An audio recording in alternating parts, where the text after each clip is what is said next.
You think you know Superman? He's the first superhero. The golden boy, the cape, the curl, the icon. But beneath the red and blue lies a character far stranger and darker than you remember. He's been a communist, a killer, even a comedy act. And his powers, way beyond flight and heat vision. Some are just weird. This isn't just a list. It's a countdown into the secret history of the Man of Steel. Here are the 10 most shocking Superman facts, ranked. Subscribe to Prime Picks for more cinematic deep dives into comics, movies, and the multiverse of madness we call pop culture. 10. Superman had super-ventriloquism. Once upon a time, Superman didn't just punch meteors. He could throw his voice across entire cities. It was called super-ventriloquism. Yes, seriously. He used it to trick villains, scare animals, and even pretend to be Clark Kent while being Superman. Why? Because the 50s were wild. That's why. 9. Pink kryptonite makes him fabulous. We all know green kryptonite, but there are over 20 types, including pink kryptonite, which in one satirical comic made Superman act stereotypically gay. It was a joke, yes, but also a meta-critique of how ridiculous kryptonite varieties had become. There's also red, makes him crazy, gold, removes powers forever, and black, splits him into two beings. 8. He split into Superman Red and Superman Blue. In the 90s, Superman transformed into pure energy, got a glowing blue suit, and then split into two different Supermen. One logical, one emotional. Two sides of the same alien coin. The metaphor? Honestly unclear. The visuals? Pure chaos. The story? Unforgettable. 7. His true weakness isn't kryptonite. Everyone thinks kryptonite is Superman's Achilles heel, but his true vulnerability is magic. Spells, enchantments, curses, he has zero defense, which means mages like Zatanna or Dr. Fate can stop him faster than a speeding bullet. That's why DC always keeps a few spellcasters nearby, just in case. 6.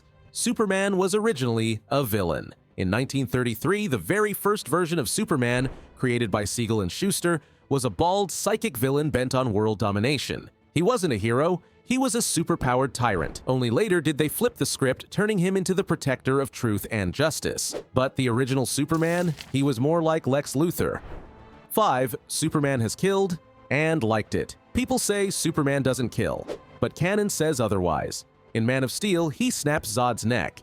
In Injustice, Joker tricks him into killing Lois, and Superman responds by punching a hole through Joker's chest. When he breaks, he doesn't bend, he destroys.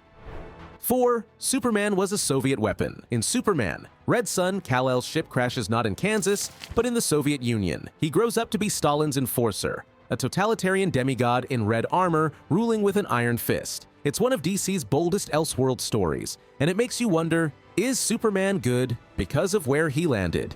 3. The creators sold him for $130.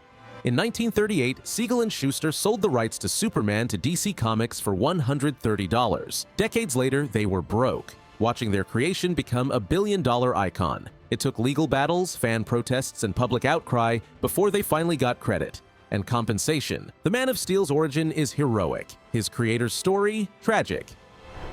2. There are 20-plus kryptonites. And they're insane. You thought green kryptonite was bad? There's silver kryptonite, hallucinations. Blue affects Bizarro, Jewel amplifies mental powers, even Periwinkle makes him lose inhibitions. Kryptonite isn't just a rock, it's a toolbox, and writers have used it to do everything from depower him to turn him into a dragon. Yes, a literal fire-breathing dragon.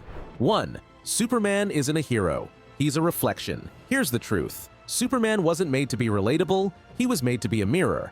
In every decade, war, peace, crisis, Superman reflects our fears, our ideals, our contradictions. Sometimes he's hope, sometimes he's horror, but always, he's us. And that's what makes him the most shocking hero of all. For 85 years, Superman has been more than a man in a cape. He's been a god, a tyrant, a joke, a savior, a ghost, a failure, a dream. Every time we remake him, we reveal something new. Not about him, but about ourselves. Because behind the powers, behind the krypton and the curl and the catchphrases, is an alien trying to be human. And maybe that's what we all are.